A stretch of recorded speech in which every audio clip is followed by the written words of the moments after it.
Friends, welcome back to my N creative channel. Friends, अगर आपको मेरी स्टोरी अच्छी लगती है तो प्लीज़ लाइक से सब्सक्राइब करना ना भूलें। रात के 10 बजे बिहार के एक छोटे से कस्बे में रामकिशोर त्रिवेदी अपने पुराने मकान के बाहर खामोश बैठे थे। आसमान में चांद की हल्की रोशनी थी, लेकिन उनके चेहरे पर अंधेरा पसरा था।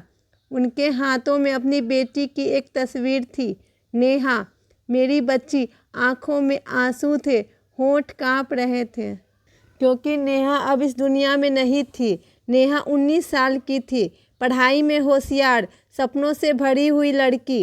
रामकिशोर, जो एक सरकारी बाबू थे, अपनी पूरी कमाई सिर्फ बेटी की पढ़ाई पर खर्च की थी। मेरी बेटी बहुत आगे जाएगी, मेरी शान बनेगी। लेकिन किस्मत को कुछ और ही मंजूर था। रविवार की दोपहर थी, नेहा अपने कमरे में थी। अचानक घर के बाहर कुछ अजनबी लड़कों की आवाज़ आई। अरे वो नेहा, बाहर आओ ना, हमसे इतनी अकड़ क्यों दिखाती हो? रामकिशोर ने खिड़की से देखा। 4 लड़के जो उसी मोहल्ले के थे, शराब के नशे में धुत, आंखों में हैवानियत। रामकिशोर ने गुस्से से दरवाज़ा खोला। भागो यहाँ से, मेरी बेटी से दूर रहो। लड़के हंसने लगे। बाबूजी, अब ज़माना बदल गया है, लड़की हमारी मर्जी से चलेगी। रामकिशोर का खून खौल उठा, लेकिन उन्होंने खुद को रोका, दरवाज़ा बंद कर लिया। नेहा ने डरी हुई आंखों से पिता को देखा। पापा, ये लड़के कई दिनों से मेरा पीछा कर रहे हैं। रामकिशोर का दिल बैठ, लेकिन वो कुछ कर भी नहीं सकते थे। पुलिस में जाने का मतलब समाज में बेटी की बदनामी, और उन्होंने चुप्पी साध ली। रात के 11 बजे रामकिशोर खाना खाकर सोने चले गए।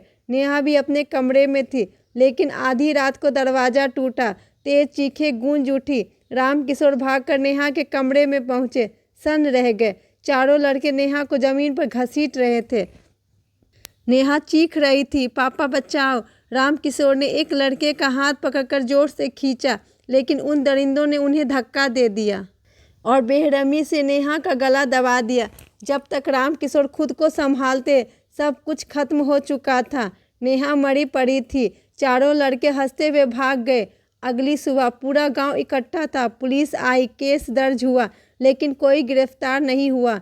लोगों ने फुसफुसाकर कहा, लड़की की इज्जत चली गई थी, वैसे भी मरना ही था। रामकिशोर ने सब सुना, चुप रहे। कोर्ट, पुलिस, कानून, सबसे भरोसा उठ चुका था।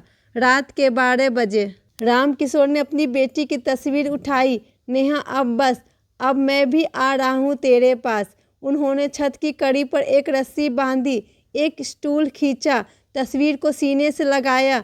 मैं थक गया हूँ। फिर एक झटका और सब कुछ खामोश हो गया। सुबह दरवाज़ा नहीं खुला। लोगों ने खिड़की से झांका।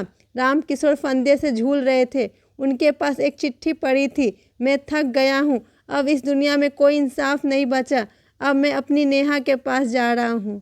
समाज चुप रहा। लोगों 2 दिन तक अफसोस जताते रहे, फिर सब अपनी ज़िंदगी में लौट गए। लेकिन सवाल अब भी वही था, आखिर अगली नेहा कौन होगी?